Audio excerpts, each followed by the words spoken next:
Brazil দলের সংস্কার চায় আনচেলত্তি, ছেঁটে ফেলা হচ্ছে তিন অভিজ্ঞ ফুটবলারকে। 2026 বিশ্বকাপের নরওয়ের বিপক্ষে শেষ 16 থেকে ব্রাজিলের লজ্জাজনক বিদায়ের পর এবার সেলেসাও শিবিরে শুরু হয়েছে এক রক্তক্ষয়ী পালা বদল।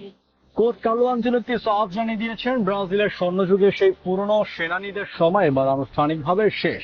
স্কোয়াড থেকে একযোগে ছেঁটে ফেলা হচ্ছে নেইমার, কাসেমিরো এবং দানিলোর মতো অভিজ্ঞ মহাতারকাদের। বিশ্ব চ্যাম্পিয়ন হওয়ার স্বপ্ন ধূলিসাৎ হওয়ার পর আনচেলত্তির এই কড়া বড় সংস্কারের পেছনের আসল সত্যটাই বা কি? নতুন কোন তরুণ তুর্কিদের হাতে ব্রাজিলের ভবিষ্যৎ তুলে দিচ্ছেন এই ইতালিয়ান মাস্টার মাইন্ড? সব চাঞ্চল্যকর তথ্য জানতে ভিডিওটি এখনই শেষ পর্যন্ত দেখুন। 2026 সালের 20 মে নরওয়ের কাছে অপ্রত্যাশিত হারে শেষ 16 থেকে বিদায় নিতে হয় 5 বারের বিশ্ব চ্যাম্পিয়ন ব্রাজিলকে।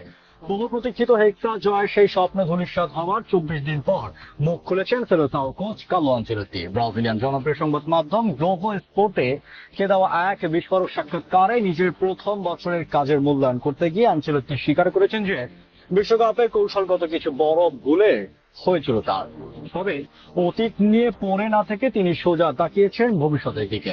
আনচেলত্তির অত্যন্ত পরিষ্কার ভাষায় ঘোষণা করেছেন, এই বিশ্বকাপের মাধ্যমে ব্রাজিলের একটি অত্যন্ত গুরুত্বপূর্ণ প্রজন্মের সমাপ্তি ঘটেছে।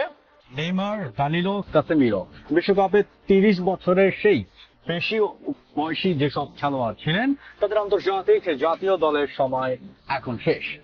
এই তিন অভিজ্ঞ তারকার মধ্যে নেইমার জুনিয়র ইতিমধ্যে জাতীয় দল থেকে নিজের অবসরের ঘোষণা দিয়ে দিয়েছেন।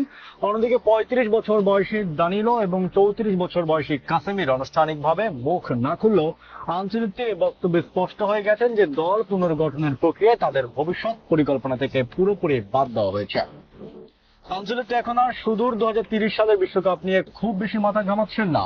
তার চোখের সামনে এখন একদম লক্ষ্য 2028 সালের কোপা আমেরিকা।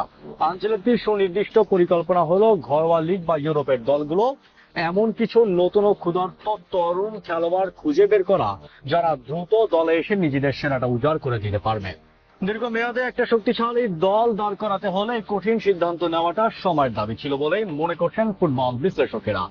গোলকিপিং এর নতুন মুখের সন্ধান, শুধু আক্রমণ ভাগ বা মিডফিল্ডার নয়, গোলকিপারের সুরক্ষিত পজিশন নিয়ে বড় চিন্তার কথা জানিয়েছেন আনচেলত্তি।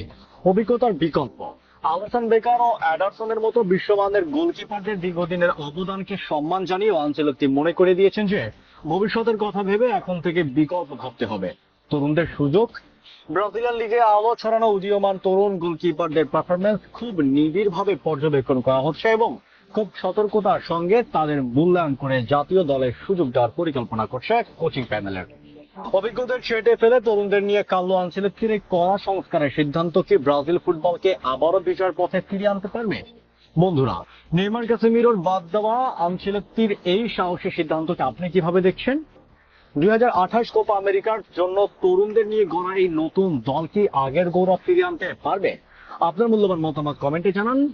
ভিডিওটি ভালো লাগলে লাইক ও শেয়ার করুন। ফুটবলের সমস্ত ব্রেকিং নিউজ, ইনসাইড স্টোরি সবার আগে পেতে চ্যানেলটি সাবস্ক্রাইব করে পেজটি ফলো করে সাথেই থাকুন। ধন্যবাদ।